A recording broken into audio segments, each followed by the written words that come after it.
Então, com relação à classe política brasileira, ela é horrível, evidentemente. E a história dela é a história de um declínio ininterrupto desde o tempo do Império. Se você comparar, vamos dizer, os ministros, senadores do tempo do Império com agora, você vê que nunca parou de cair. Uma das causas disso é uma coisa que é apresentada sempre como solução, quando as pessoas dizem, nós precisamos renovar a classe política. O Brasil já tem uma das taxas mais altas de renovação da classe política a cada eleição. É praticamente 50%. Então, quer dizer que você não estabiliza uma classe política. Não estabiliza, o que acontece? É um sujeito que saiu do nada, ele se elegeu uma vez, ele pensa, puxa, eu preciso de 2 mandatos para eu me aposentar. Tá certo? Essa já é a primeira preocupação, já é a reeleição seguinte. Tá certo? Então, quanto menos tempo o indivíduo tiver para ficar na vida política, bom, mais isto é um convite à corrupção e à total irresponsabilidade. Ele não sabe quanto tempo ele vai poder ficar ali, então tem que roubar rapidinho, tá certo? Ou pelo menos tem que não se comprometer profundamente com nada, tá certo? Então, até a inexistência de uma classe política mais antiga, mais tradicional, é uma das causas disso. A outra causa é a própria fragilidade cultural e intelectual do país, que também, nas elites intelectuais, a decadência é pior ainda, talvez. Quer dizer, pegar um fenômeno chamado literatura brasileira, ela acabou. Isso não existe mais. A nossa referência literária ainda é dos anos 50 e 60. Mas se você pegar qualquer publicação literária daquele tempo, você vê que havia um círculo enorme de escritores importantes, interessantes, com muita coisa para dizer, e hoje você não tem mais nada. Quer dizer, a própria decomposição da linguagem no Brasil, da linguagem jornalística, por exemplo. Nós estamos entrando cada vez mais na língua de pau. Língua de pau é onde o sujeito diz uma coisa bonita, a pessoa dá um sorriso, diz uma coisa feia, começa a chorar, independentemente da referência aos fatos. Quer dizer, você tem já uma ligação direta entre a palavra e o estímulo emocional, independentemente de a que a palavra esteja se referindo. Ou seja, a palavra está se tornando um instrumento de ação pavloviana, não a serviço da inteligência humana, mas exatamente da burrice e da conformidade geral. Dentro disso, como é que podemos ter políticos que prestem? O que falta fazer no Brasil é praticamente tudo. Vamos lá. Já redescobriu o país. Então, a última, para terminar, a ONG Parceiros Voluntários, que é dirigida por Maria Helena Ilhan Peter, também é promovida por uma meta capitalista. Você acha que o Dr. Jorge Gerdau é Rockefeller? Alguma vez o Dr. Jorge Gerdau pensou, como John D. Rockefeller, que a concorrência é um pecado? Não, é que o senhor não deixa eu terminar. Alguma vez tentou usar o Estado como instrumento para estrangular seus concorrentes?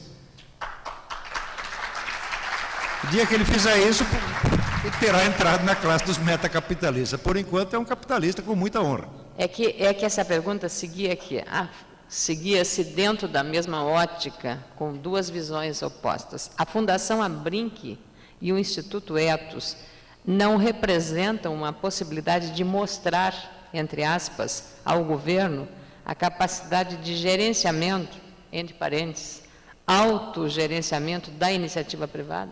Não. Primeiro que nada disso é autônomo, nada disso sai da iniciativa privada. Isso veio tudo da ONU. O senhor Oded não tem a menor dúvida, é um braço da ONU. Ele sabe perfeitamente o que ele está fazendo.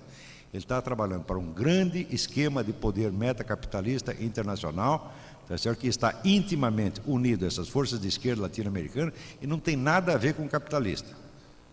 Tá certo? Quer dizer, a fonte do dinheiro dele é capitalista, quer dizer, a empresa dele.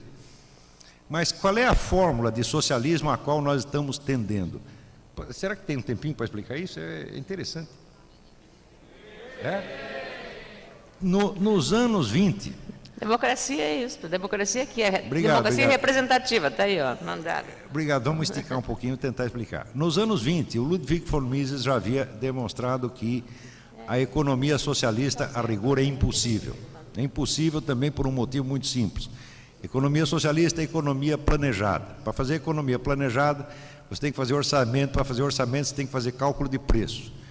Como não tem mercado, não tem preço. Como não tem preço, não tem cálculo de preço, portanto não tem economia planejada, portanto não tem socialismo. Esse argumento é absolutamente irrespondível. E quem mais se preocupou com isso no mundo não foram os capitalistas, mas justamente os socialistas. O ministro da Economia da Iugoslávia, Eduardo Cardelli, passou anos tentando resolver esse problema, viu que não tinha solução, inventou lá um arranjo que ele achou que podia responder a isso, mas esse arranjo era tão fraco que nunca foi levado à prática. Isso é que não há ninguém na liderança comunista séria do mundo que não esteja consciente, desde os anos 30, de que um comunismo no sentido pleno, um comunismo com estatização total dos meios de produção, é impossível.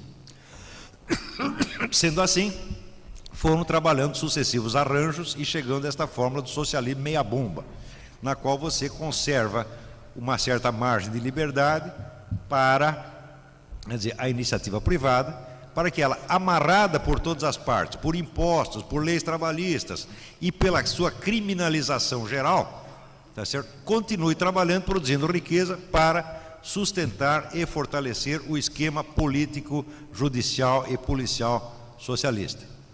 Tá certo? De modo que, preste bem atenção, o indivíduo simplesmente defender a iniciativa privada não fará dele um liberal. A simples defesa da economia privada pode coexistir com o socialismo perfeitamente. Quer dizer, o que vai caracterizar a posição liberal não é somente isso, mas a defesa das liberdades públicas, tá certo? E a defesa de certos valores morais tradicionais. Sem isto, se for a pura defesa da economia privada, isso até o doutor Oded pode fazer. Obrigada, Olavo de Carvalho.